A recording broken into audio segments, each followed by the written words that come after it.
name's Lisa. I'm the marketing coordinator for Remit Group.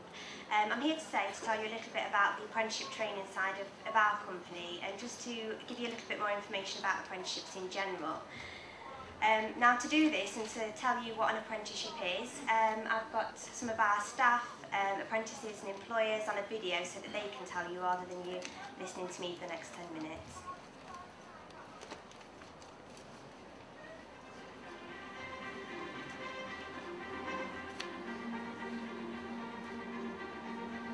The learner journey starts at school, with decisions about career choice leading to applications, recruitment, induction and initial assessment, teaching and learning, assessment, achievement and progression. For years, apprentices have followed the same journey and have experienced the same challenges. I decided I wanted to go into the motor trade. I still ask the question why, because I'm really not sure, but I had friends who were mechanics, and I think I got to a point where it was, I want to know how that works, I want to fix my own car and things like that. One of our challenges within Remit is to actually engage young people who are still at school in thinking about apprenticeships as a career, and particularly thinking about the motor industry or the IT industry as an option that they could choose. 90% of school leavers at the moment actually opt for full-time education at 16, so we're actually targeting a relatively small number of young people. And it was a friend of mine who actually put a good word in to Ian about me, and I came here and asked him if he'd taken an apprentice on, and he sort of gave me like a 3 months trial or a month's trial, I think it was, beforehand, and I ended up we're starting here in August and starting college in September, and then it was Ian who put me through to Remit. Garage we ask may know of a youngster or have been approached by a young person, and the employer would then say, you need to speak to Remit, and that's where I would then get involved. The apprenticeship, which worked out absolutely spot on, I can't fault it at all, and then I've been here ever since. So when a learner first signs up to their apprenticeship programme, they have to complete what we call initial assessments in literacy and numeracy, and that will identify the level that they're working at. We'll also ask them to complete a confidential additional social needs questionnaire so that we can identify anything that will become a barrier to them achieving their qualification. Well, from my own point of view, from the first initial visit and engagement with the apprentice or learner, we go through specifically the 3 elements of the qualification first. We talk about the NVQ side of the business and go through the relevant units and talk about them in not a massive amount of detail, but something obviously to bring them into the apprenticeship.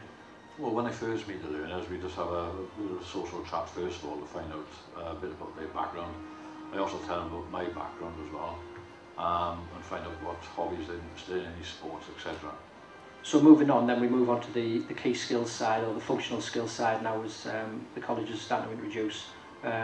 We go through whether they've got any prior certificates with the maths, English and ICT, discuss them, and obviously if they haven't, then we talk about what's going to be involved with the assignment work and obviously the online exams that come with it. Well, I speak to the learners obviously, and then I speak to the mentors, the foremen, managers and sometimes managing directors of the companies to see how they're going to look after the learners when he's in their placement.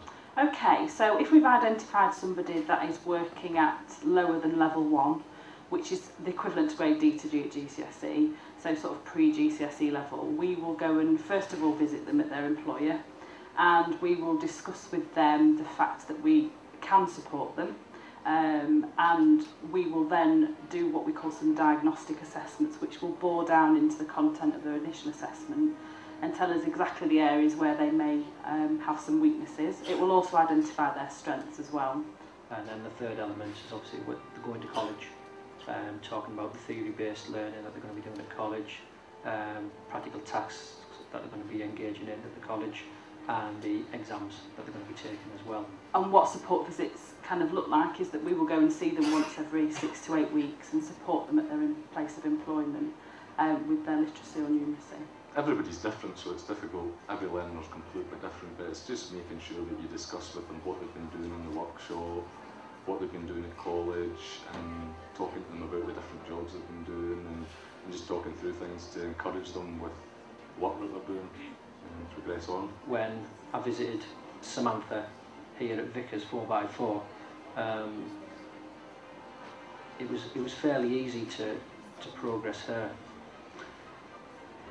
Her boss was willing to give her most things that she was capable of doing at any stage, basically. And what I tended to find out with it as well was, if I was going to be carrying out an observation for a future visit, Sam would have already been engaged in doing that relevant work before I got there. It wasn't going to be a fresh job to her and to me to obviously assess.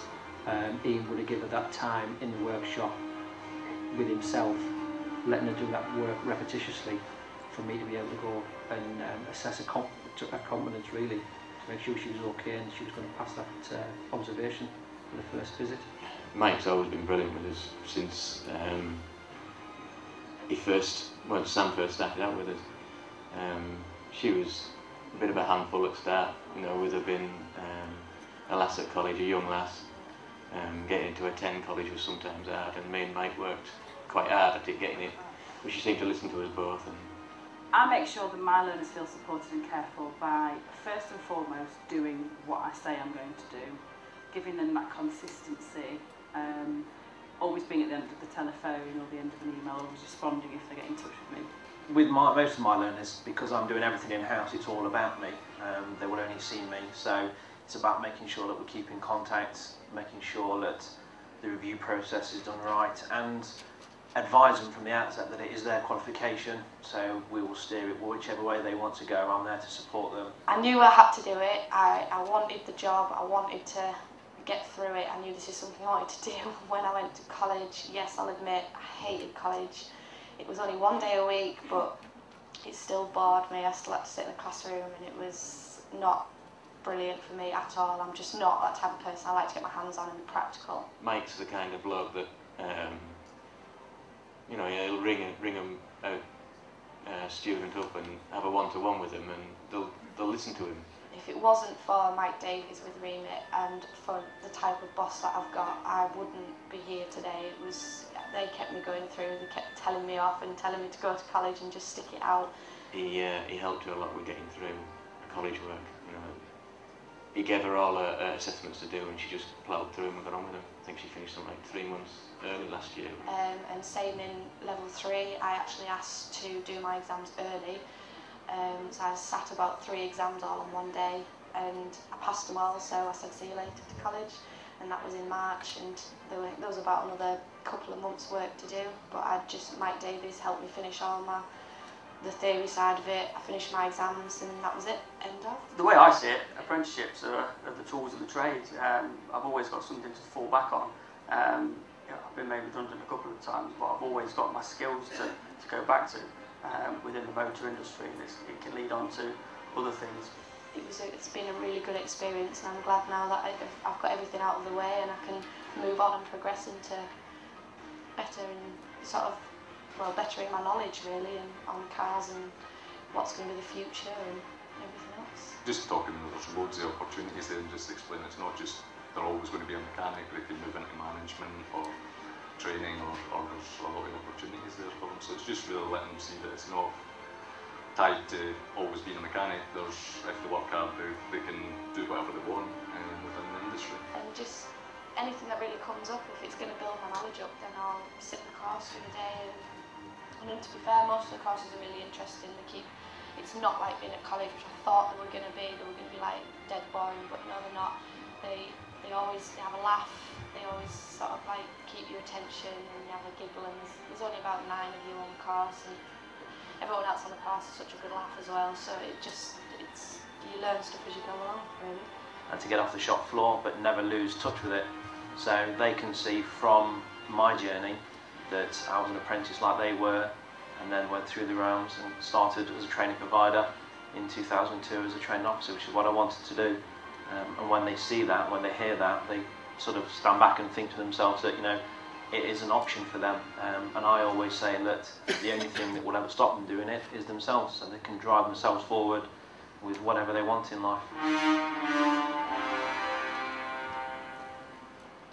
So hopefully that's given you an idea and an overview of apprenticeships, specifically from Remit's side of things and specifically in the motor industry.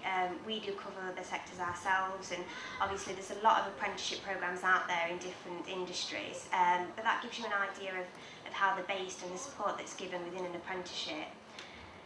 So,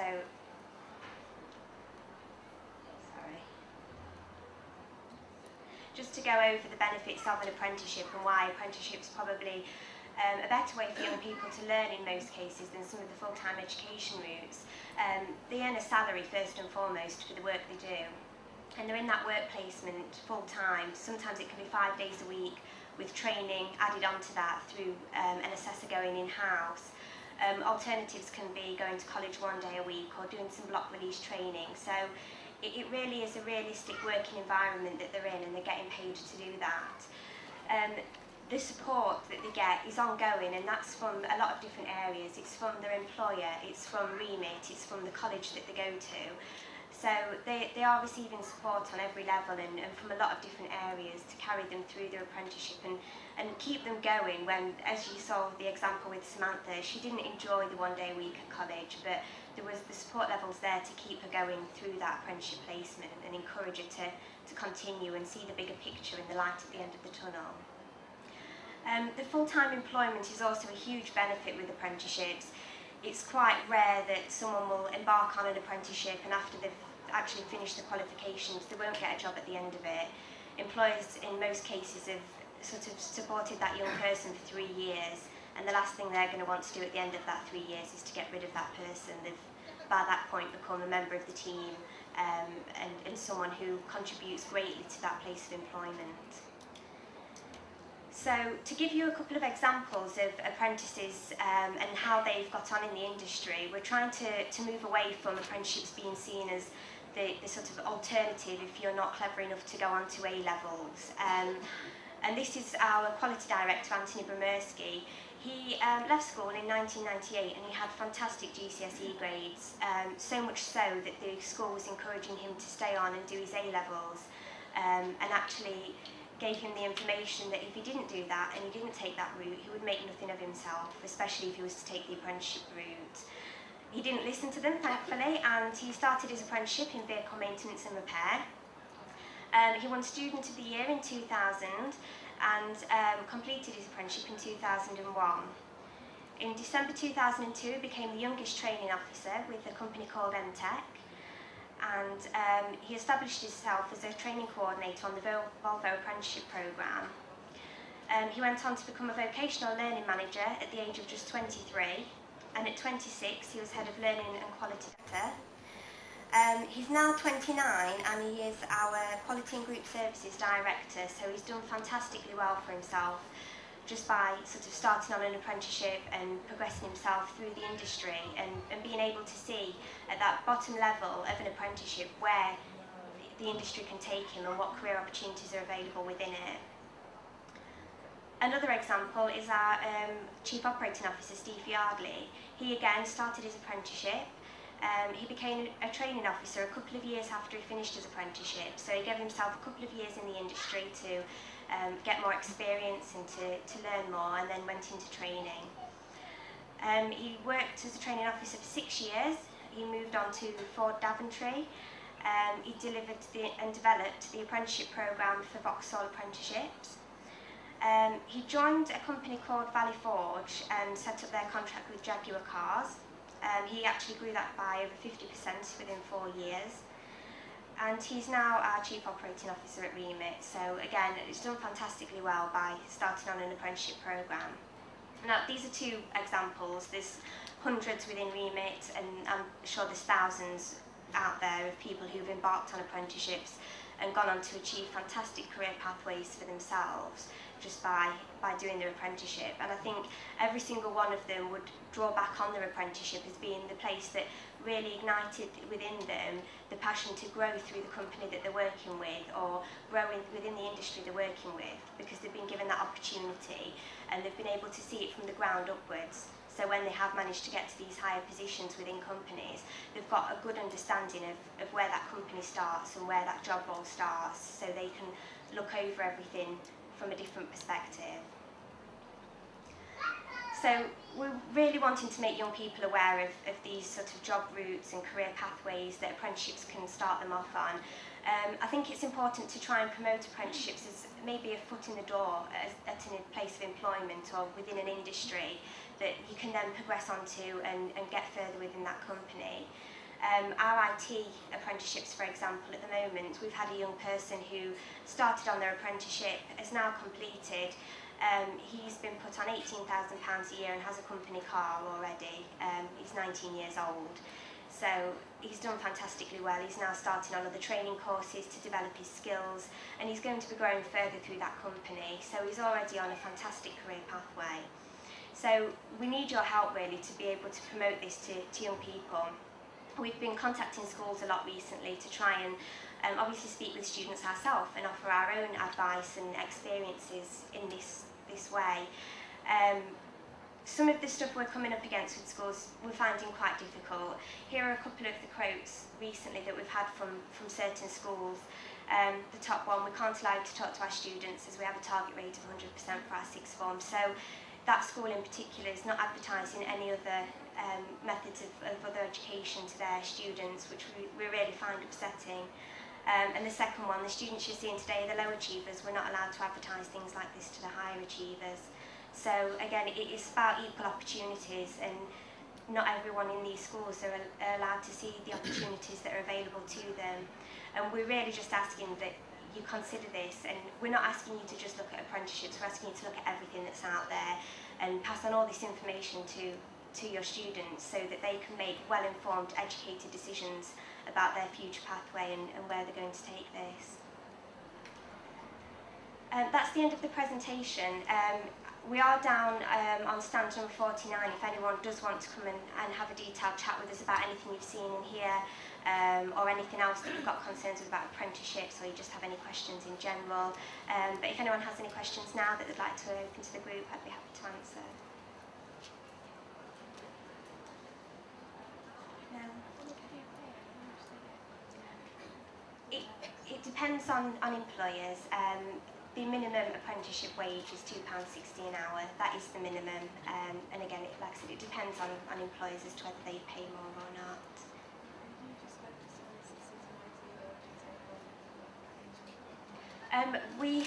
It depends on funding restrictions, and each apprenticeship provider has different funding availability. We can provide apprenticeships for 16 to 18-year-olds fully funded. 18 to 24-year-olds, there's part funding, so the employer has to contribute funding for that, and the age of 24 and over.